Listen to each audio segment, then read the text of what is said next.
મુદ્દા નંબર 1 કે શરૂઆત ક્યાંથી થાય? સગાઈથી. તો સગાઈમાં પુરુષ અને મહિલાઓ કુલ મળીને 21 જણાથી વધારે વ્યક્તિઓએ સગાઈમાં જઈ શકશે નહીં. સગાઈમાં પોતાના કુટુંબમાં તનના જે હગા હોય એને લઈ જવા, બીજાને કોઈને આમંત્રણ આપવું નહીં.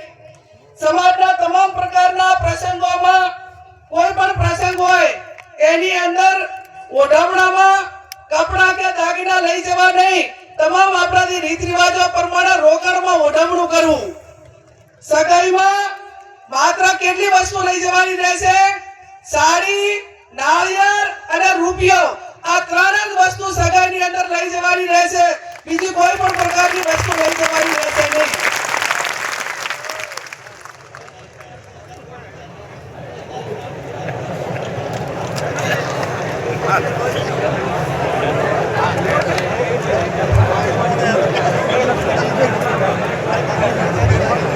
મુદ્દા નંબર 2 લગ્ન તારીખો નક્કી કરવા બાબત. ઘણા બધા સમાજો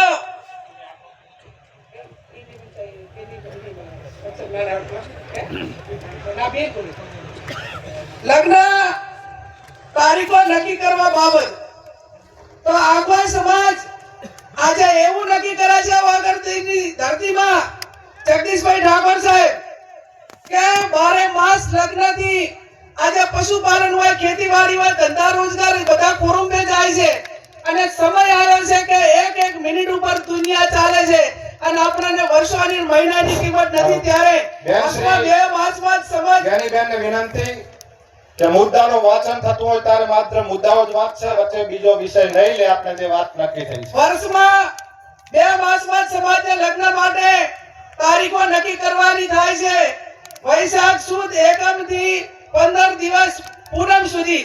એટલે વૈશાખ મહિનામાં અજવાળિયામાં 15 દિવસ અને મહા મહિનામાં અજવાળિયામાં 15 દિવસ આખો ઠાકોર સમાજ એ પોતાના ઘરના લગ્ન હોય કે સમૂહ લગ્ન માટે છૂટ આપેલી છે. પણ વ્યક્તિગત લગ્નમાં 2 મહિના આપણે નક્કી કર્યા છે. એના 15 દિવસ એના પછી કોઈ લગ્ન કરવાના રહેશે નહીં. 1 મહિનામાં આખા સમાજે લગ્ન પતાવી દેવાના અને કોઈ ઇમરજન્સી હોય તો પોતાની રીતે લગ્ન કરે. બાકી 18 મહિના સમાજે ધંધા રોજગાર તરફ આગળ વધશે.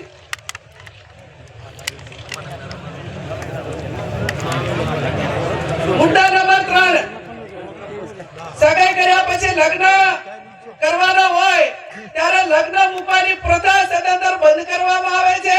સામ સામે ચર્ચા કરીને ગણેશ લેવાના રહેશે. લગ્ન પ્રસંગે પત્રિકા છપાવવાની નહીં રહે. સાદું કાર્ડ રાખવું. મોબાઈલ ફોનથી ડિજિટલ આમંત્રણ આપી શકાશે. ગુડ પ્રસંગે આમંત્રણ કે રાવણું રાખવું નહીં. સામાજિક પ્રસંગે રાજકીય આગેવાનો હાજર ન રહી શકે તો કોઈએ આગ્રહ કરવો નહીં અને કોઈએ નારાજગી વ્યક્ત કરવી નહીં.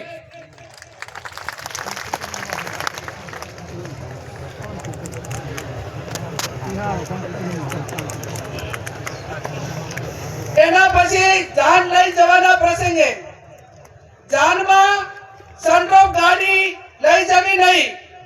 જાનમાં 11 થી વધારે વાહનો લઈ જવા નહીં. જાનમાં ગાડીઓની લાઈન લગાવવી નહીં. જાનમાં મહિલાઓ અને પુરુષો કુલ મળીને 100 વ્યક્તિઓએ જવાનું રહેશે. જે 10 વર્ષની ઉંમરનું બાળક હશે તે વ્યક્તિ ગણાશે. જાનમાં વધુમાં વધુ 2 ઢોલ લઈ જવાના રહેશે અને જાનમાં શરણાઈ લઈ જવા માટેની છૂટ આપવામાં આવે છે. બીજા કોઈએ લઈ જવાના નથી.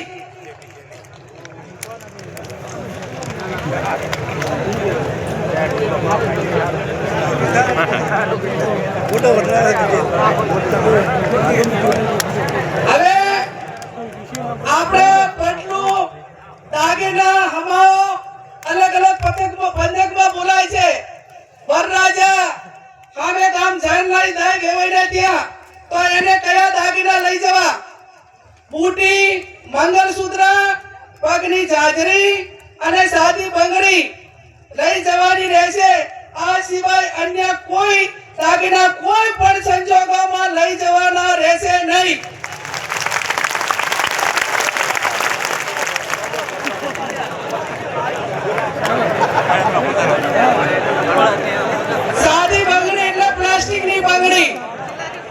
જેને પૈસા ઘણા હોય વહુ પૈડીને આવે ત્યારે જેટલા તોલા પહેરાવવું એટલું પહેરાવજો. માનો આપણે ભાઈ ત્યાં હામે ગામ જ્યારે જાન લઈને જઈએ અને પટલાની અંદર આટલી 4 વસ્તુ જ રહેશે.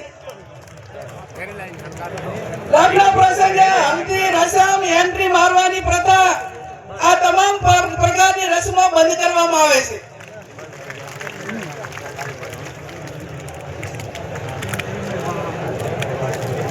જમણવારનો પ્રસંગ. જમણવારમાં એક મીઠાઈ, દાળ ભાત, કઠોળ, લીલી શાકભાજી, રોટલી, રોટલા, પૂરી રાખવાની રહેશે. આનાથી વધારે કોઈ પણ પ્રકારની આઈટમો લગ્ન પ્રસંગમાં બનાવવી નહીં.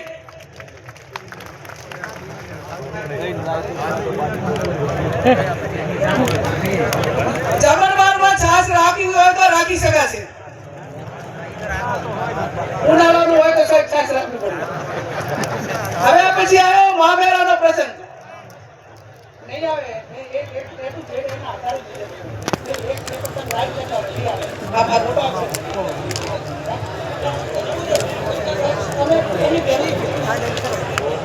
મુદ્દા નંબર 7 મામેરાનો પ્રસંગ.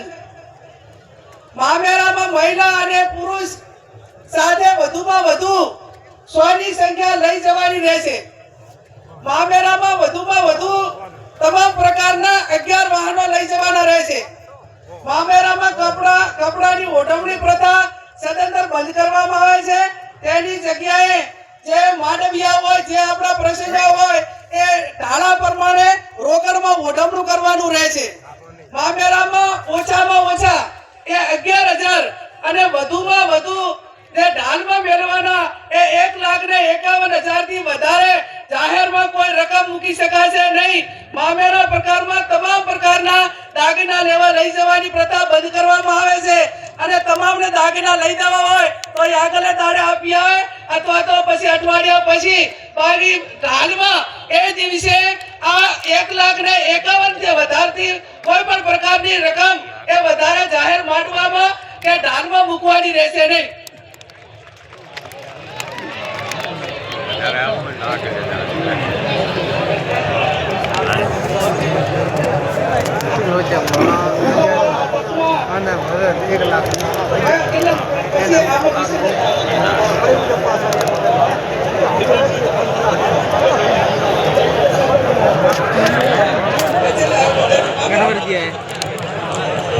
શાંતિ રાખીશું. હવે પછી મુદ્દાસર પુરગતનો પ્રસંગ. કે પુરગતમાં પાટલું, લોટો, બેડું અને ફક્ત રસોડા સેટ આપવાનો રહેશે. ભેટમાં જે વાહનો આપવામાં આવે છે એ સદંતર બંધ કરવામાં આવે છે.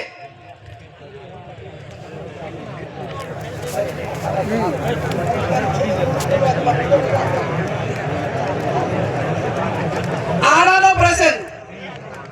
દીકરીના લગ્ન કર્યા હોય ત્યારે જ્યારે આણું કરવા જવા માટેની પ્રથા બંધ કરવામાં આવે છે.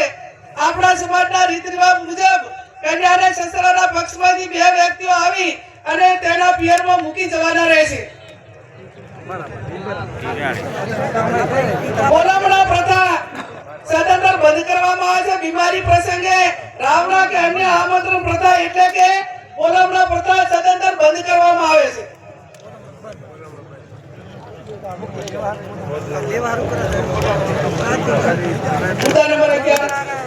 મુદ્દા નંબર 11 ઢૂંઢ જન્મદિવસ પ્રસંગે ઢૂંઢ પ્રસંગ આમંત્રણ કે રાવણું રાખવું નહીં.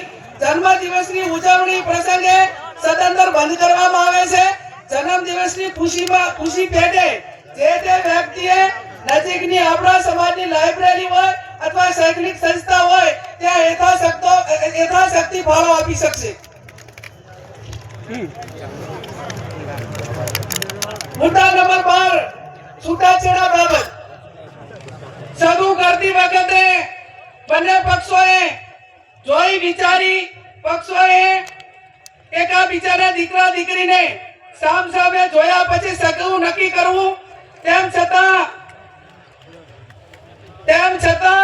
બંને પક્ષોએ કોઈ પણ પ્રકારનો મતભેદ ઉભો થાય તો ગામ કમિટી અને સમાજે સમાધાન માટે પૂરો પ્રયત્ન કરવો.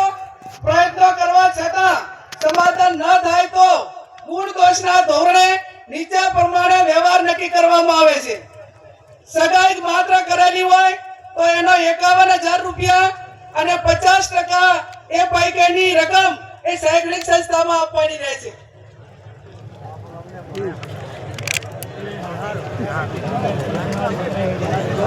છૂટાછેડા બાબત લગ્ન કર્યા પછી છૂટું કરવાનું થયું કોઈ સંજોગોના કારણવશ તો એના માટે 2 લાખ રૂપિયા એ સમાજનો જે રિવાજ એ કરવામાં આવે છે. અને ત્રીજું, લગ્ન કર્યા પછી સંતાન હોય તો એના માટે કરીને 3 લાખ રૂપિયા એ આપણા સમાજનો રિવાજ એ નક્કી કરવામાં આવે છે. જે 2 લાખ રૂપિયા નક્કી કર્યા છે એમાંથી 50% રકમ એ જે તે શૈક્ષણિક સંસ્થામાં આપવાની રહેશે. અને 3 લાખ જે સંતાન હોય તો એ 100% રકમ એ જે તે સંતાનોના નામે મૂકવાની રહેશે. એમાં કોઈને ભાગ આપવાનો રહેશે નહીં.